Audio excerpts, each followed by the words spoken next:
100% divorce rate amongst Navy SEALs. Check it out. Divorce rate was over 100%.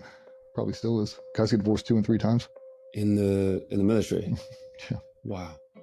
When you think about it, you want to be gone? You want your husband to be gone for 6 months at a time? Come home and gone 250 days out of a year? Now try to raise a kid like that. That sucks. It just does. Nobody wants that. But because they didn't grow up in it, they never got to see it. Like, oh, my husband's in the 82nd Airborne. You're really going to hate life now. Deployments increase. Now they're 9, 10, 12-month deployments, 14-month rotations. Like, people aren't designed to withstand that. At the end of the day, people forget that guy over there who's getting divorced a million miles away in Helmand Province. That's a normal guy. That's a normal guy with 2 little kids who has no Wi-Fi, who has no way to call back. And he's basically getting updates from his mother that she's filed for divorce and she's already sold the house and he can't do anything about it. Wow. When you hear him talk about this, he sounds like he's speaking from either his own personal experience or other fellow Navy SEALs. If you really think about it on a practical level, then yes, this is probably a very bad, challenging situation to raise a family and also to stay married. I mean, 50% divorce rate sounds bad. 100% just sounds unbelievable. He still has to fight these people every single day. It's a lot for people to try to compartmentalize. I feel like a lot of people lose sight of that. Stress is stress, trauma is trauma. Everybody's going through something. Like, now you add them overseas, you add in distance. It only gets worse. Only gets worse. And nobody talks about it because it's happening to you. I don't want it to happen to me. I don't want my wife over there talking to your wife. So that's what a lot of it is. We start to separate and then people feel alienated. They feel like they're alone. And it just, now that I'll say male mental health really starts to dive down the drain. Because we used to, you had that tribe mentality, you had that pack mentality where, you know, we draw strength in numbers and now all of a sudden, where did everybody go? They've all left. It's like, oh God, now I am on an island alone. It's a very scary place to be, especially when you've done nothing but team sports your whole life, or in that profession, everything is done in a team. Very rarely you ever alone. Now you are. Oof, talk about a culture shock. And at your lowest moment as well, like when you're really struggling.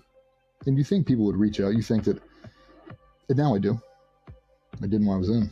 It makes sense though, like when it comes down to your survival, but at the same time, it's just so cutthroat. Like it's just, so sharp, yeah. It is very cutthroat. I'm not trying to say that this didn't happen in the past, but obviously something changed, right? Because it probably is a lot worse. Was it always 100%? I don't think so. To his credit, I've never heard anybody talk about the divorce rates in the Navy SEAL, for Navy SEALs in specific. I mean, you hear the military stories, but I'd assume the more time you spend out in deployment, then the more risk your marriage is at when it comes to divorce. So there's a book by John M. Gottman called The 7 Principles for Making Marriage Work. They did some studies in that book that talked about why friendship within marriages are important. Because when you hear that, you would think, at least I thought, I'll speak for myself, I didn't think friendship was really that important. And I had a reason I thought this. I would look around and think that people usually mistake their husband or like their wife for their friend when really it's a whole different type of relationship. But what I ended up finding out is the actual label of friendship really doesn't matter. The benefit of what happens when 2 people spend time together is that they're able to keep up with each other as they change, right? You see, the truth is we are all changing. I change, you change, we all change over time. It happens whether you like it or not. And so the vulnerability in not having a friendship with the person who you're in a relationship with is that you may not notice when that person's changing. Because while it may look like women wake up one day and decide to cheat, or a man wakes up one day and decides to cheat, or a woman wakes up one day and decides to just divorce her husband, obviously every action begins with a thought.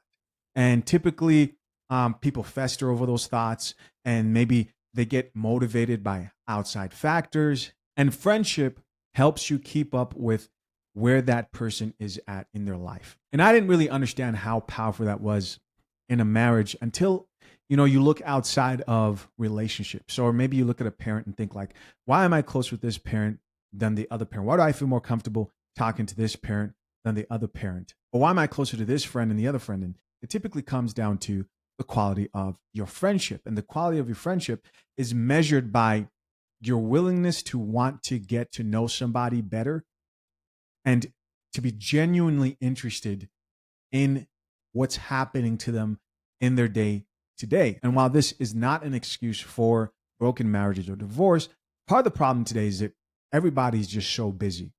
It's very easy to just go through life in a relationship, in a marriage, and not really talking about your thoughts, your fears, or what's really going on in your life. Real quick, shout out to the sponsor of this channel, fathershaverights.com. Here is the truth. A prenup is not about lacking love or trust. It's about being brave enough to have honest conversations. It's about being bold enough to protect your family's future. Engaged or soon to be married men. The divorce industry profits when you enter marriage blindly. Real love is sitting down and writing your own rules instead of leaving it up to strangers, the state, the government. Soon to be married men, it's not too late to secure your future marriage. Click the link pinned to the top of the comment section and join the hundreds of men securing their future marriages the right way. And so time is precious, right? Time within a relationship is precious, and you have to make a deliberate effort if you want your relationship to work.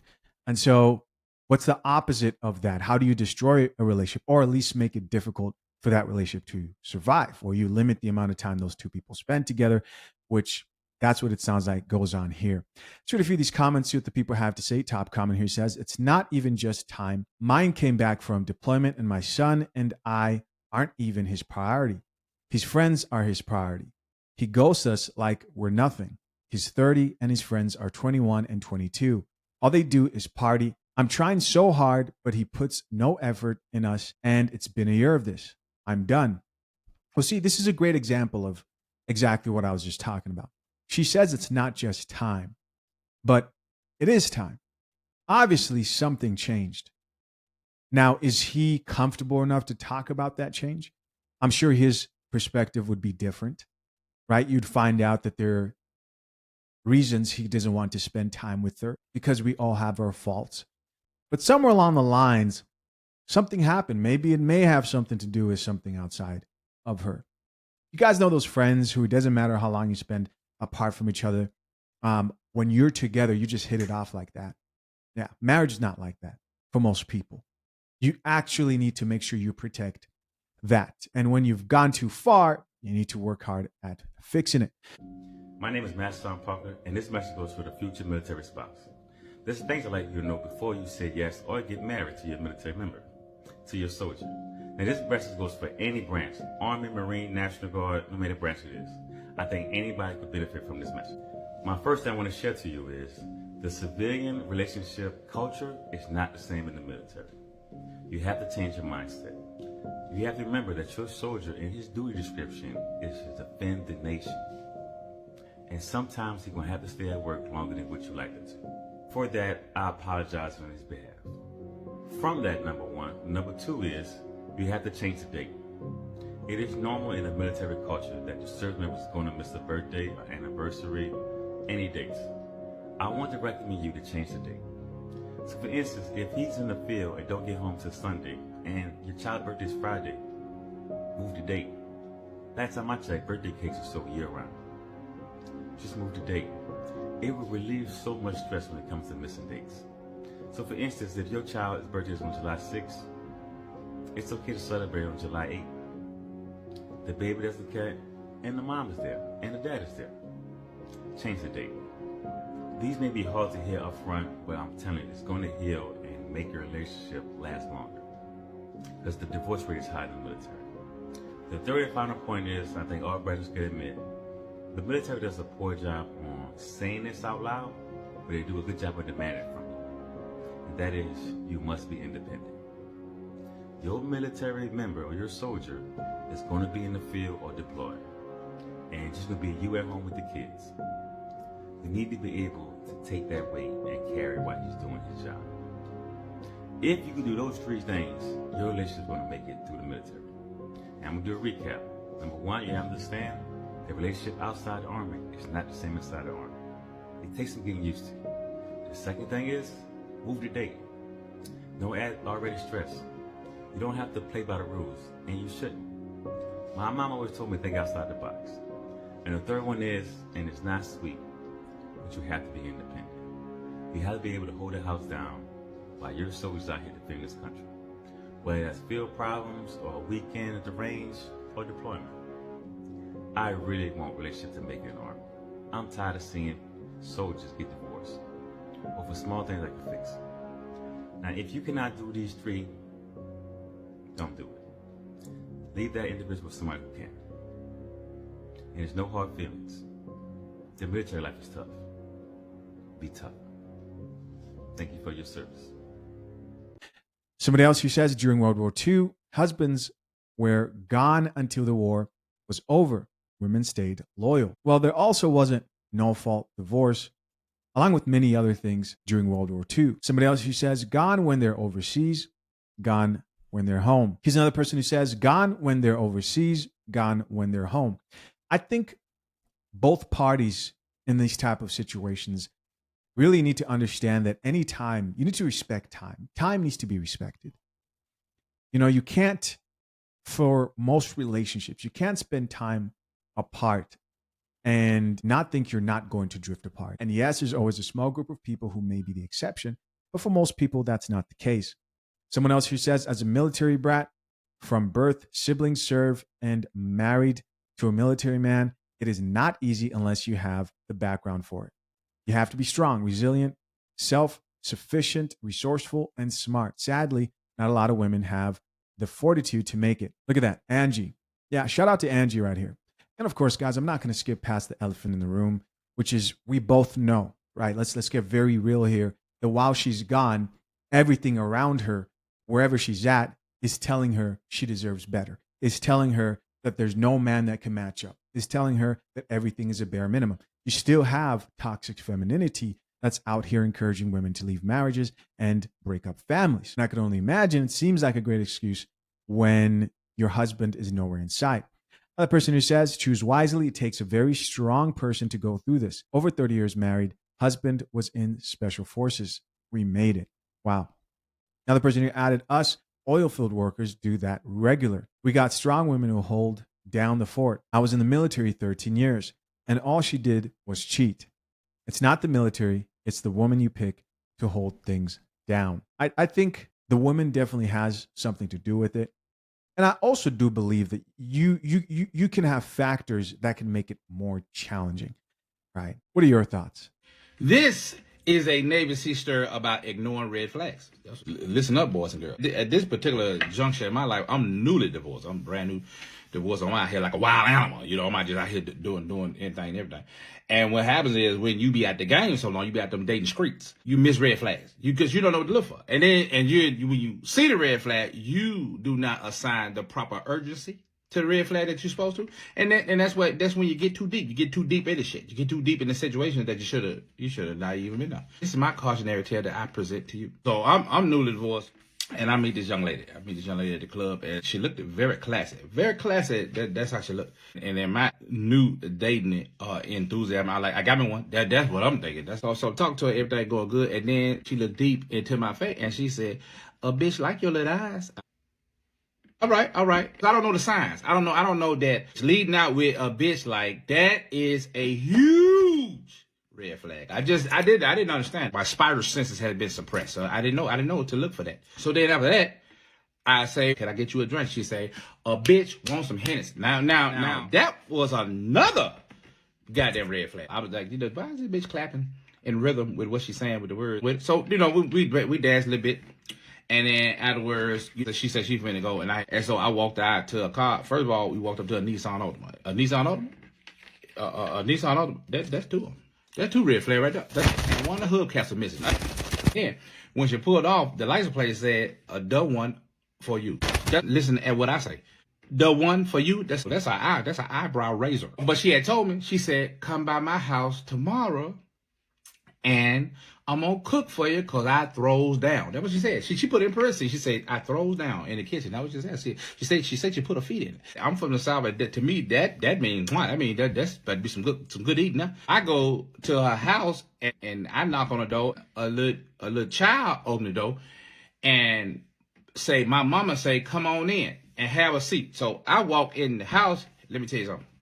There wasn't no furniture in the house. First of all, to the right of me was a whole goddamn moped. There was a moped in the living room. You hear what I say? It was a moped in the living room. That old goddamn something with an engine, oil, and gas in it sitting in the goddamn living room. That what that was.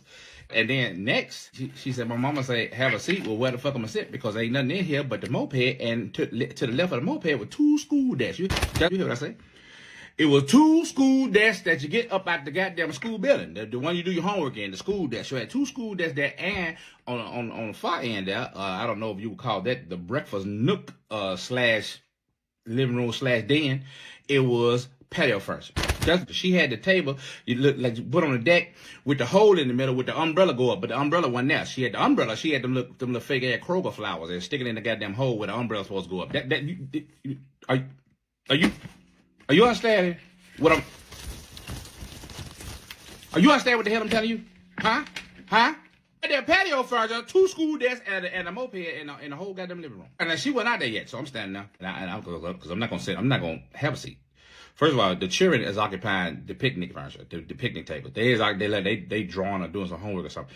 And then I'm not gonna sit in these school desks, which I ain't gonna never say that I went to somebody's house and sit my grown ass in school desk. And I'm not gonna sit on this moped because it look like the kickstand don't look like it's stable. I peeked around the corner into the kitchen, and when I tell you the kitchen was a whole goddamn disaster area, and this is where she's supposed to be throwing down at now. This supposed to deal with that looked like a construction area. It was shit everywhere. It was debris and rubbish, 9/11 rubble. It was every goddamn way. I don't know how the hell you cooking there, but so I'm thinking that I might be at the house of a crazy person. That's what I'm thinking, because why would you invite? I never understand that. I never understand people invite people to their house and their house be nasty. I never understand why would you do that. I was of the mind to call them people. I call CPS and OSHA. Because there was so many damn violations. I'm thinking, am I negligent as a citizen? But if I'm letting these children remain here, you got some biohazards, you got fire hazards, you got health risks, you got ergonomical, sad situations in that kitchen. You got a chair with no back on it in there, and then it's a Lil Wayne poster on the wall in the kitchen. I don't know why you fucking had Lil Wayne. And so I'm just standing there, and the little boy came up to me and had a collection of snot all around his nose region, and he took his hand and rubbed his hand, and then came over there and tried to give me a high five, and then I went to high five him, and then I moved my hand, said too slow, because I didn't want him to touch me with all that snot in his hand, but then his hand then went down, somebody had got on my pants, so now I'm looking at my pants got snot on it. So now we have entered the conclusion of this situation, because now I got snot on my pants. I am enraged, but I'm keeping it on the inside. I just need her to come on out so I can tell her I'm finna go on out. That's so I say I'm gonna go to the bathroom and try to get this little snot off my pants, and then so I walked down the hall, and there was a pile of fur on the floor, and that looked like an animal. I didn't know that was a dog, cat, a hyena, a wombat. I didn't know what that was, so I yelled because she was talking out the bedroom through the door. I yelled. I said, "Hey! I need to go to the bathroom." She says at the end of the hall, so I walked past the little pile of fur. And it didn't move. I expected it to do something. It didn't even react to me walking past. And then I come back out, and the fur still don't move. I made a determination that is a dog. That like a dog. I said, I think something wrong with your dog. She said, what's wrong with it? I said, don't look like he breathing, because I don't see his stomach moving. She said, he all right, just stomp the floor. So I stomped the floor, and the dog's there. I was like, oh, this nigga got sleep apnea. Yeah, you need to give him a CPAP. But not a nine. It just I don't like none of this. I don't like none of this shit going on now. It just flash upon flash upon flash. And then she come out the bedroom. I figured she was in there getting ready, doing something, getting herself together. She come out with the same blouse she had on at the club. It wrinkled, looked like she slept in it. I got to get the fuck up out of here. And it's peculiar smells. It's peculiar smells all over the house. You got the hint of dog in the air. I smell a little moped oil. Somebody has been farting, and I smell some pine saw. I smell all, and then old bologna meat, and all that is in my nose cavities, and it's confusing me. And I'm actually about to have an anxiety attack. And they just did. Let me tell you how the Lord worked. Let me tell you what He did for me. He made my beeper go off. Yeah, it was back in the day because I had a beeper. He made my beeper go off, so I looked at the beeper, and it was somebody number. I don't give a fuck who it was, but I looked at her and said, you know what? It looked like we finna go to war. And call back to the base. Yeah, I'm going head on out. Yeah, it looked like Spain and Yugoslavia. They declared war on each other. We got to go over there and aid them. So I'm gonna check you out. So that was a close one. But that's what happened when you ignore the goddamn flags. Hey guys, as always, I appreciate you for checking out yet another episode of Coffee Pod. To my currently engaged or soon to be married men. If you need a prenup and would like a guide that shows you how to get a solid and legally binding prenuptial agreement, hit the link pinned to the top of the comment section and access your guide at fathershaverights.com today.